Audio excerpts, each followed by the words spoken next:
السلام علیکم ورحمۃ اللہ وبرکاتہ۔ آج مجھے جس موضوع پر گفتگو کرنا ہے وہ ہے سیرت النبی، عقیدہ ختم نبوت کے دو پہلو۔ نبی اکرم صلی اللہ علیہ وسلم پر نبوت و رسالت کا خاتمہ ہمارے ایمان کا جز ہے۔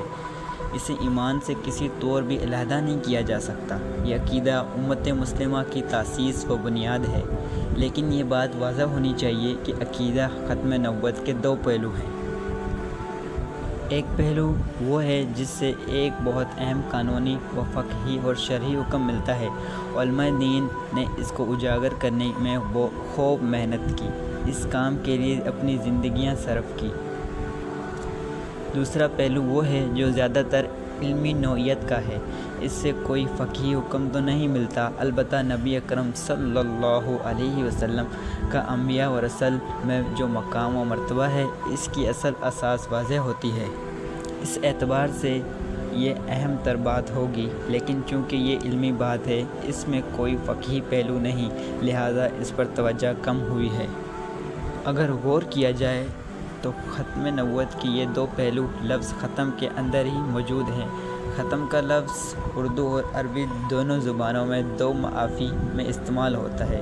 ایک یہ کہ کوئی شے پہلے موجود تھی مگر اب نہیں رہی تو کہیں گے کہ ختم ہو گئی، مثلاً آٹا ختم ہو گیا، چینی ختم ہو گئی، پیسے ختم ہو گئے وغیرہ۔ دوسرا معنی یہ ہے کہ کوئی شے تدریجاً ترقی کرتے ہوئے مکمل ہو گئی۔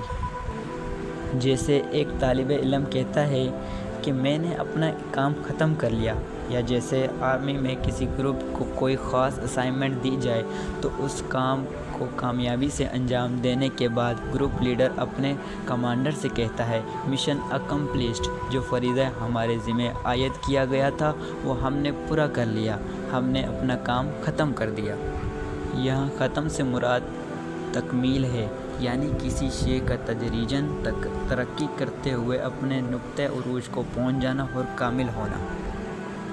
ختم کے پہلے معنی کے اعتبار سے ختم نبوت کا مفہوم یہ ہے کہ نبوت پہلے تھی اب نہیں ہے، یعنی نبوت کا دروازہ پہلے کھلا تھا، اب ہمیشہ کے لیے بند ہو گیا ہے۔ چنانچہ جس کسی نے بھی حضور صلی اللہ علیہ وسلم کے زمانے میں یا آپ صلی اللہ علیہ وسلم کے بعد دعویٰ نبوت کیا یا آئندہ کرے، وہ ملت اسلام سے خارج ہے، وہ کافر اور مرتد ہے، چاہے بظاہر وہ بڑا موحد ہو، نمازی اور روزے دار ہو، تقویٰ کا ڈھونگ رچائے ہوئے ہو، عالم اور فلسفی ہو، اور جس نے اس کی تصدیق کی وہ بھی کافر ہے۔ اور چونکہ اسلامی ریاست میں مرتد واجب القتل ہے، لہذا اسے قتل کر دیا جائے۔ یاد رہے کہ مرتد کا حکم اسلام سے پھرنے والے پر لگے گا۔ اگر کوئی یہودی عیسائی ہو جائے یا ہندو عیسائیت اختیار کر لے تو ان سے کوئی تعرض نہ کیا جائے گا۔ یہ چونکہ بہت اہم معاملہ ہے، لہذا اس پہلو پر علماء نے بہت توجہ صرف کی ہے۔ تو یہ تھے عقیدہ ختم نبوت کے دو پہلو۔ آج عقیدہ ختم نبوت کے دو پہلو مکمل ہوئے۔ انشاءاللہ ملتے ہیں اگلی ویڈیو میں۔